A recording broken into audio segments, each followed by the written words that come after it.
Assalamualaikum warahmatullahi wabarakatuh. Perkenalkan, kami dari kelompok 7 kelas 2022D program studi S1 Gizi akan menjelaskan materi tentang faktor risiko sakit untuk memenuhi tugas mata kuliah Psikologi Kesehatan. Berikut adalah anggota kelompok kami. Yang pertama Putri Rahayu dengan NIM 129, yang kedua Astika Putri dengan NIM 132, yang ketiga Durotun Nafisa dengan NIM 148.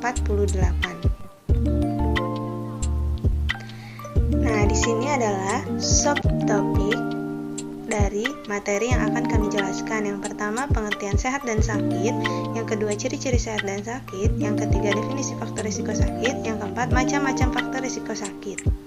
Yang kelima, kriteria faktor risiko. Yang keenam, gizi sebagai contoh faktor risiko. Dan yang ketujuh, pencegahan penyakit. Pertama, pengertian sehat dan sakit. Pengertian sehat menurut WHO adalah suatu keadaan yang lengkap dari sehat fisik, mental, maupun sosial, serta tidak hanya bebas dari penyakit atau kecacatan, sehingga seseorang dapat bekerja secara produktif.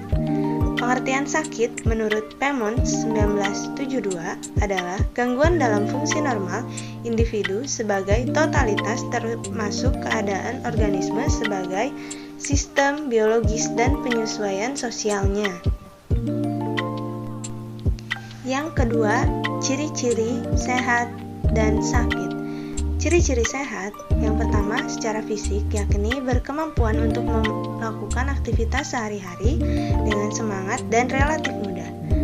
Secara spiritual, yakni selalu merasa bersyukur dengan apa yang telah diberikan Tuhan, menjalankan semua yang diperintahkan, menjauhi yang dilarang, serta berbuat baik sesuai dengan norma-norma masyarakat.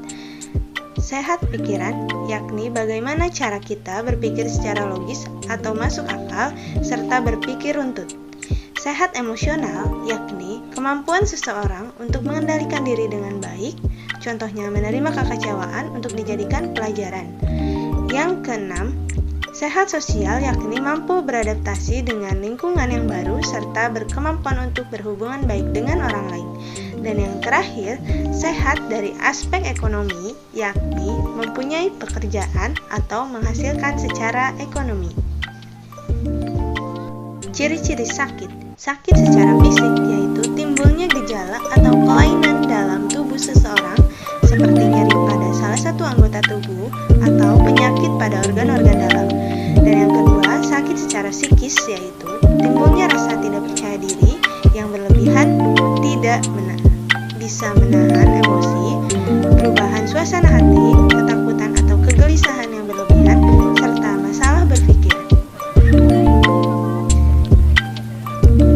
Yang ketiga adalah definisi faktor resiko sakit.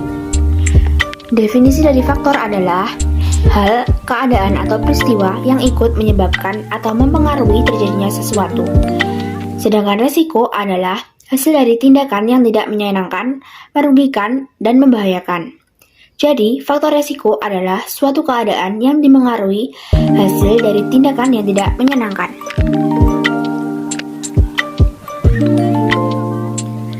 Yang keempat adalah macam-macam dari faktor resiko sakit. Macam-macam faktor resiko sakit menurut dapat dan tidaknya faktor resiko diubah terbagi menjadi 3. Yang pertama adalah faktor resiko yang tidak dapat diubah, seperti usia dan jenis kelamin. Yang kedua adalah faktor resiko yang dapat diubah, seperti merokok, minum minuman keras, serta pola makan. Dan yang terakhir adalah faktor-faktor yang berhubungan dengan lingkungan sekitar.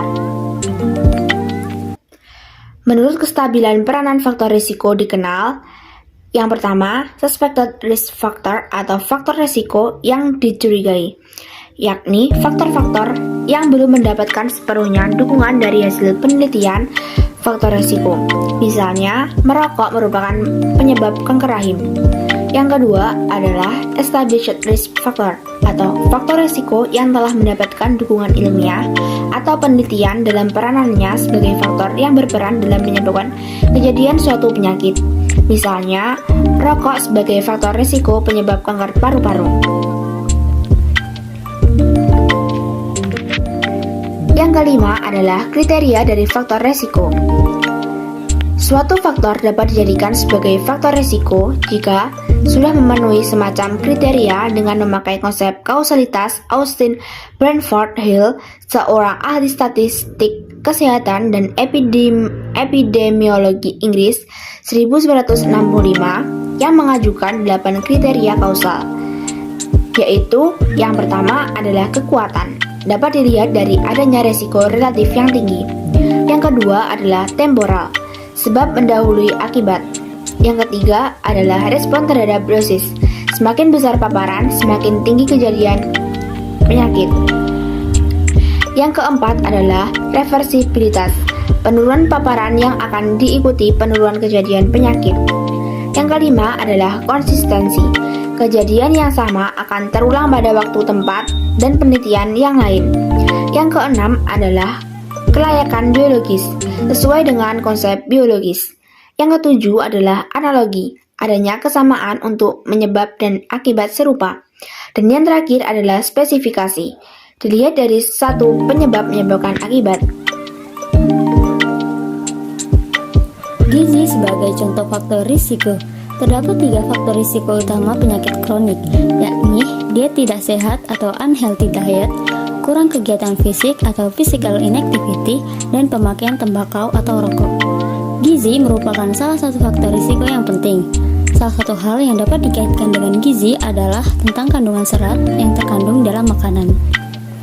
Kekurangan serat pada makanan dapat menyebabkan berbagai penyakit, seperti penyakit kardiovaskular, pencernaan tidak sehat, diabetes atau kencing manis, dan kanker. Pencegahan penyakit. Pencegahan penyakit adalah upaya mengekang perkembangan penyakit, memperlambat kemajuan penyakit, dan melindungi tubuh dari berlanjutnya pengaruh yang membahayakan. Tujuan pencegahan penyakit adalah menghalangi perkembangan penyakit dan kesakitan sebelum sempat berlanjut.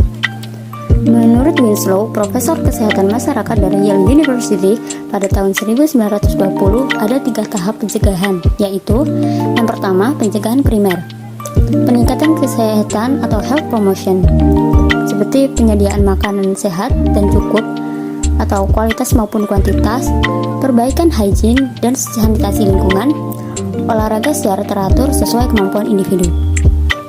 Perlindungan khusus atau specific protection, isolasi terhadap penderita penyakit menular, misalnya yang terkena flu burung ditempatkan di ruang isolasi.